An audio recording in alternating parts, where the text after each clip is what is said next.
Well, I was born in the East End of London into a very poor family. I was one of five, and there was no money in the family, no support, no education, and I was left very much alone and isolated. And because the house was very full up of people, and it was only a two-bedroomed house, I spent most of my time sitting out in the gutter as a child, watching the world go by. And that actually made me very observant. It made me a people watcher, and that has held me in good stead in businesses in later life, because I'm very used to watching what people do and how they behave. And I had a fantastic childhood, really, because I was left completely alone, and that was a child's dream. And I can remember, like most children at the time, I had a fascination with coins and money and, you know, putting sixpence in your sock and all that kind of stuff. But because my parents were preoccupied with the other children and so on, I was left to sort of promote and improve and grow that love of money unfettered. Well, funnily enough, I was very lucky. I say lucky, but when I was about 7 years old, an uncle gave me a £5 note. And it represented a massive amount of money at the time. And he said to me, "You better hide that, because otherwise somebody will take it from you," because I suspect he thought one of my brothers or my dad or my mum would take it. So I actually hid that £5 note in a book. And every time I was alone in the house, I would go up to the book and sort of flick the pages and watch the blue thing go by.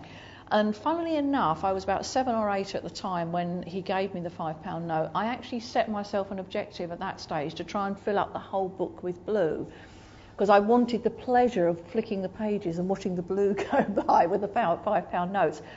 So actually, from a very early age, I knew I wanted to grow money, to expand and to put more £5 notes in there, and I didn't really understand how to do it. And when I was 18, I actually started to buy unit trust investments.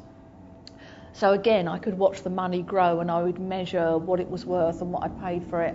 And then at the age of 19, I bought my first property. And again, in fact, I was again very fortunate in that quadrupled in value in 3 years. And that was the start of my property empire. And then I sort of started to buy and sell. So through my late teens, early 20s, I really started to motor. And I used to deliver leaflets every lunch break. I worked in a leisure centre in the evening, and I was sort of acquiring all of the background knowledge I needed to become an entrepreneur, inadvertently really, but it was all about this desire, drive and objective to fill the book up with blue.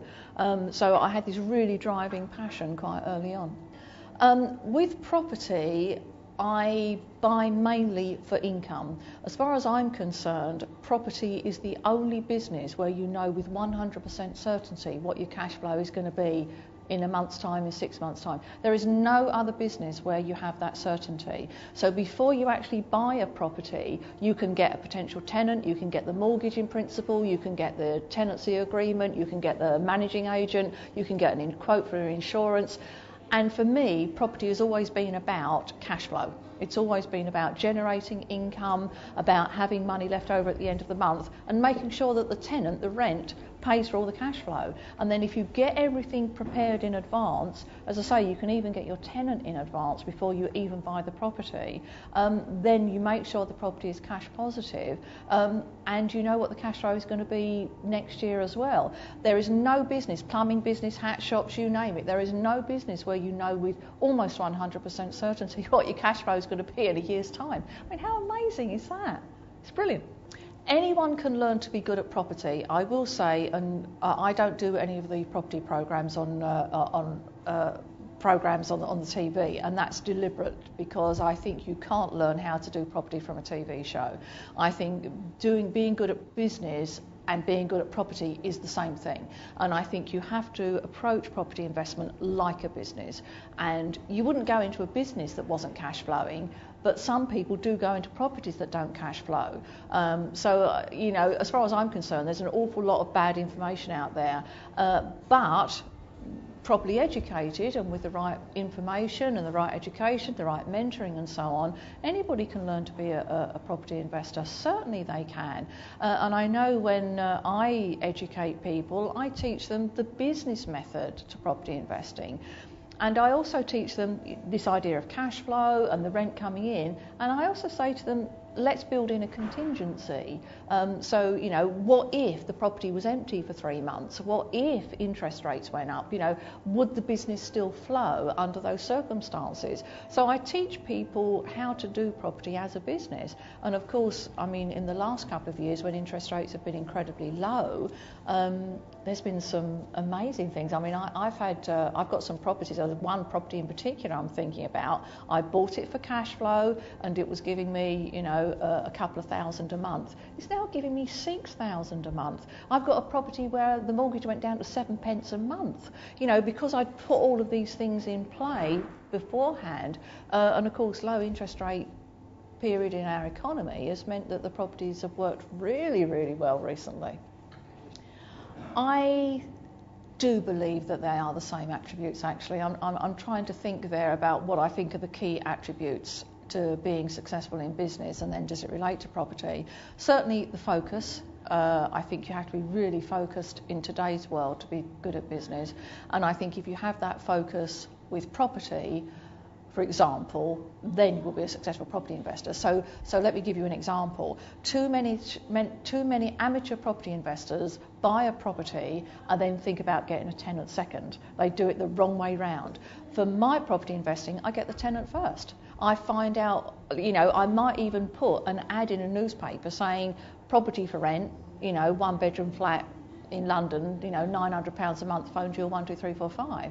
Of course, I don't have a property, but when people phone me, I say, OK, I don't have a property at the moment, but where would you like to live?